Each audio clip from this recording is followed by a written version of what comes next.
আমার যদি ক্ষমতা থাকতো নুনুটা কাইটা ফেলাইতাম জনসম্মুখে। কি বলবো, বলার ভাষা নাই। রামিসা মেয়েটাকে যে ধর্ষণের পরে হত্যা, প্রথমে শোনা গেছে একজন, এখন হচ্ছে দুইজন। সোহেল মানে ধর্ষণকারী, তার ওয়াইফও জড়িত, তাদের একটা বাচ্চাও আছে। আপনি একবার চিন্তা করতে পারেন, একবার চিন্তা করে দেখেন চোখটা বুজিয়ে, যে আপনার মেয়ে কোনো এক ধর্ষক ধর্ষণ করেছে এবং হত্যা করছে, 3 টুকরা করছে। এই কুত্তার বাচ্চাদের কি শাস্তি দেওয়া উচিত?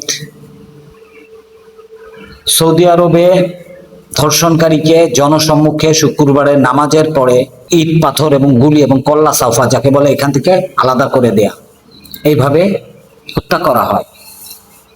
ধর্ষণকারী শাস্তি। বাংলাদেশে এই ধরনের হত্যা হইতে পারে না। আজকে শুক্রবার ছিল, জুম্মার দিন, অন্তত এই হত্যাটা জনসম্মুখে বা শাহবাগে করা যাইত। আমারও 3টা মেয়ে আছে, চোখ দিয়ে পানি আসে যখন চিন্তা করি কি দোষ ছিল ওই 7 বছর বা 8 বছর রামিসার।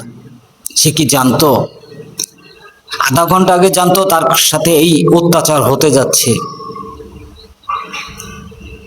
বাংলাদেশের আইন,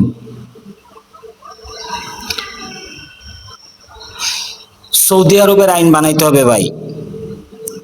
আমি জোর দাবি করছি, সৌদি আরবের আইন বাংলাদেশে কায়েম করতে হবে। ধর্ষণকারীর বিচার সাথে সাথে 24 ঘন্টার ভিতরে। আদালত প্রাঙ্গণগুলা, যারা আদালতে উকিল আছেন, তারা অনেক সময় ধর্ষণকারীর পক্ষে ওকালতিতে দাঁড়ান। কেন? টাকার জন্যে? একবার চিন্তা করে দেখেন তো, আপনার মেয়েটার সাথে এটা হইতো, তখন আপনি কি করতেন? টাকার জন্য ধর্ষণকারীর মানে পক্ষ নিতেন? যে উকিলগুলা এই সোহেলের পক্ষে, মানে ধর্ষণকারীর পক্ষে, বা যে উকিল দাঁড়াবে, তাকে বাংলাদেশ দেখে নেবে। আসিয়ার বিচার হয় নাই, 1 বছর হয় নাই, আসিয়ার বিচার হয় নাই। এরকম বহুত আসিয়া, বহুত রামিসা চলে গেছে। বাংলাদেশে অন্তত পতিতালয়ের সংখ্যা বাড়ানো উচিত।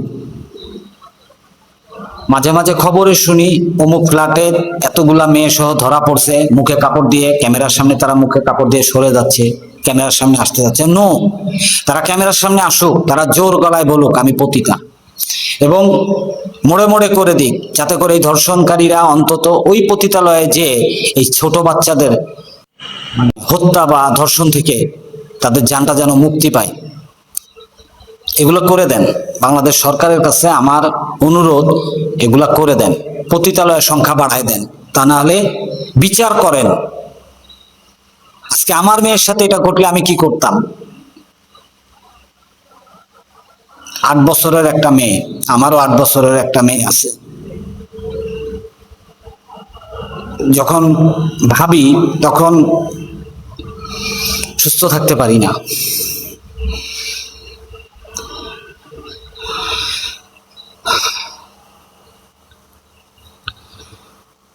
গতকাল সারা রাত ঘুমাইতে পারিনি, 4:30টার দিকে ঘুমাইছি। যখনই ঘুমাই আমার মেয়েটার চেহারা ভেসে আসে।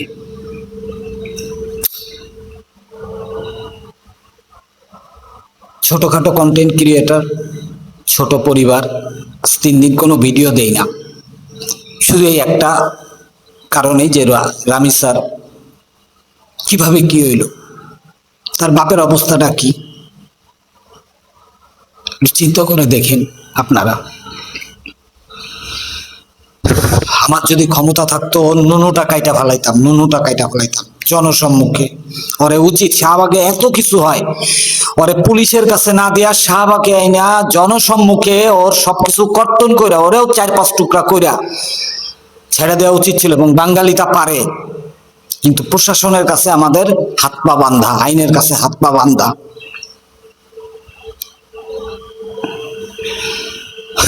কিছু বলার মতো ভাষা, সাহস, ক্ষমতা কোনোটাই নেই। সর্বশেষ সরকারের কাছে একটা অনুরোধ, রামি স্যার হত্যাকারীর যেন ফাঁসি হয় এবং আমরা যা লাইভে দেখতে পারি,